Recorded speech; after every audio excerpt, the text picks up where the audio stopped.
eti na unya the Ghanaian Times a sansemi bi ewo mu woni ye wankasa dwuma ankura nyuma nkuma ye wo mayi mu no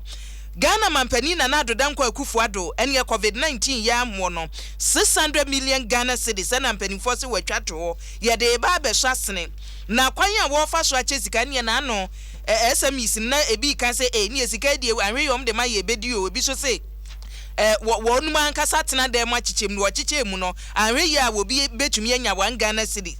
nenu na awura esi antwiwa yanki ya bono ena chese wo bewe se sika ye huntutu ye nyina wode atodwa se emperimfo nte dase abra makora so se bia ye sika no aba ye chekeke wo se wo nya botere no ahwehwe mu enwuma a wo se no fatase ye so wasene ne ye de sa soft loan ni bi emabo no wo so mbehwe mu korogyen ti wo ma no wo se adwuma ye de ma we no wo mfa nkotwu anim na da achen wa be kasa na sika ni sha etimi kodi yo se ende enya de se emperimfo ebehwe aye ho adwuma kwakwa etunya the bonka teya sansemi ebi ewo mu yemfa chronicle the obokrata emfanto aso na chronicle the obokrata no de aba montia ya se de COVID-19 Edura Madagascar Uradia do Momanya no Ghana ye no moto kese se de be ye bi beba na ye be ma Ghana de hye se ekoba se bia etimi adwuma de na chese yedam na wopanyini a wono na Ghana Health Service woda no Dr. Patrick Abwaje en wode nsema tudwa wo chirom se nya se bia team da se abra no ya ma ye kura so ne akofa nduro ne de aba ye be so ahwe na ne FDA fo de okode bresi mo otu ane se mogabumani e be fama hu se bibia de mu kroje ye ni ha bia wo ho side effects se de kan protocol sem no ansa na yebema kwa magana de hye wonye yare ni bia de amoma ye de amomo na social distancing ho sensem so aba na NDC amanyuko mo so mo sra ban pa o mkuto mo se mekora ne achichide se be ya COVID-19 restrictions ahodo ani kwa so agugum wan wagugum sa ni pa befa bro nyanwa we crackers wan we na yare na ajesre pede potaku eti se die sitie ya nyiri mu bawe eti se dunko atwene ekoba ne se beboa pa esembika we hu ne nei the obokrata friends chronicle wo de aba mountain ene di daily guide ebetwa so animu anane daily guide mfonyina wode ba wo ka Ghana fo mampani dada wo benfo join Vansatamase ne mfonyi da ha ena mampani a wo onso mampani dada sa John Dramani Mahama wonso ne mfonyi da ha na ensemu abe na nsane ne beto odwase mampani dada wakuchi nsem de akoma CID mpanimfo se kwambafo abronye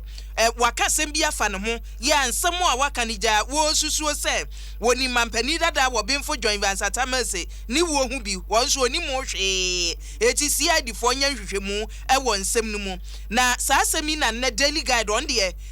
ne headline yo de ba yo se mampani dada John Dramani Mahama se enyu ono ene okum omampani dada wo benfo join Vansatamase eti CID fo wonya hwehwemu wo munya de bonkata yi a ebi eda animu ena kani wodwantania no oda NDC amanyoko na no emfimfini mantemu ene aloteje kopso wonie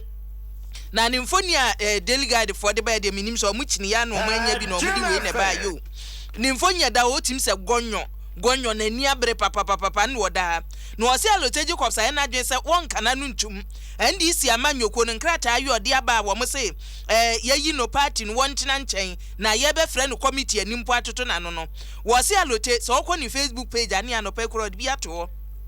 se o se ni Facebook page ho no mo ye frɛ no basabasa FM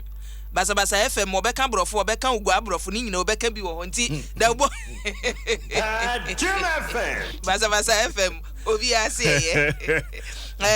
na da wo kata ise he wo ase wo pisi baby otie no wonye na adwen se he mu de mapiame a metemba bi na emom sa metu agum de metu agum za nti o se alote on fire the bonkata era me can press release as concerned MPPU NDCU to say